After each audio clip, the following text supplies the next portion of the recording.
আসসালামু আলাইকুম। সবাইকে স্বাগত জানাচ্ছি নতুন আরও একটি রেসিপি দেখার জন্য। আজকে আমি দেখাবো গরুর পায়া বা নেহারি রান্না কিভাবে খুব সহজে করা যায়, সেটা আমি আপনাদেরকে দেখানোর চেষ্টা করব। আশা করছি আপনাদের কাছে ভালো লাগবে। এর জন্য কি করছি, এর জন্য আমি এখানে প্রায় 3.5 কিলোর মতো নেহারি নিয়ে নিয়েছি, গরুর হাড় নিয়ে নিয়েছি।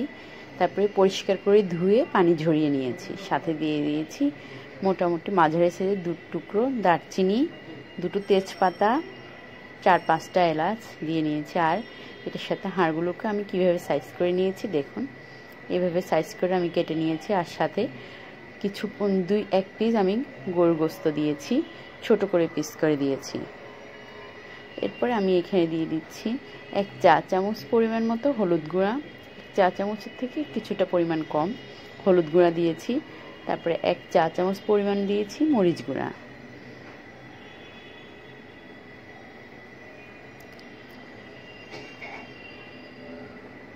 তারপরে দিয়ে দিচ্ছি আমি 1 টেবিল চামচ পরিমাণ মতো জিরা পেস্ট।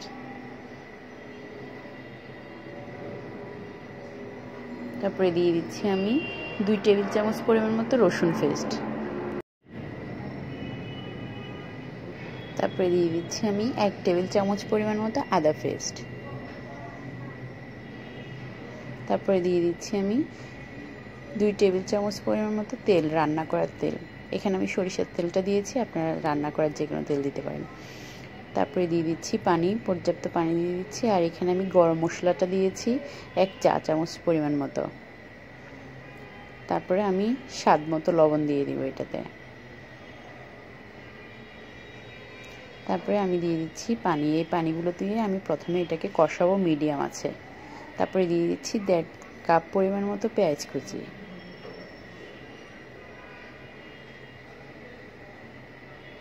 মিডিয়াম আছে এটাকে কিছুক্ষণ আমি কষিয়ে নিব ঢাকনা দিয়ে। প্রায় 30 মিনিটের মতো আমি এটাকে কষিয়েছি। কষানোর পরে দেখুন এটাতে কি পরিমাণ পানি আছে। এরপর আমি একটু নেড়ে চেড়ে দিচ্ছি, পানিগুলো শুকানো পর্যন্ত এটাকে আমি কষাবো। আর মনে রাখবেন, এটা যত বেশি জাল দেওয়া হবে তত বেশি এটার টেস্ট বেড়ে যাবে। তারপরে যখন এটার পানিটা শুকিয়ে আসবে আমি এটার সাথে আবার পানি দিয়ে দিব। এটাকে আমি পর্যাপ্ত পানি দিয়ে দিব। এখানে আমি প্রায় 2 লিটার পরিমাণ মতো পানি দিয়ে দিব, মানে হাড়গুলো একদম ডুবো হাড়ের মধ্যে আমি পানি দিয়ে দিব এটার মধ্যে।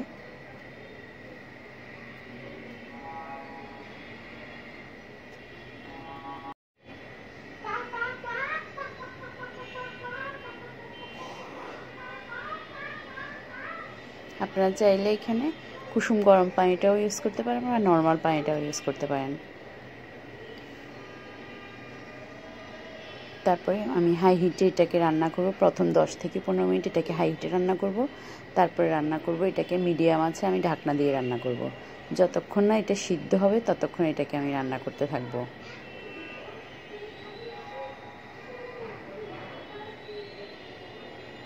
তারপরে রান্না করতে করতে যখন এটা ঝোলটা শুকিয়ে আসবে, আর এটা একদম শুকিয়ে গেছে দেখুন, পানিটা আমি আমার পছন্দ মতো রাখবো, তখন এটাকে আমি চুলার আঁচটা বন্ধ করে দিব। এখন আমি লবণটা দেখে নিব। আর এটাতে দিয়ে দিব একটু বাগার, কিছু পরিমাণ পেঁয়াজ দিয়ে আমি তেল দিয়ে এটাকে বাগার দিয়ে দিচ্ছি।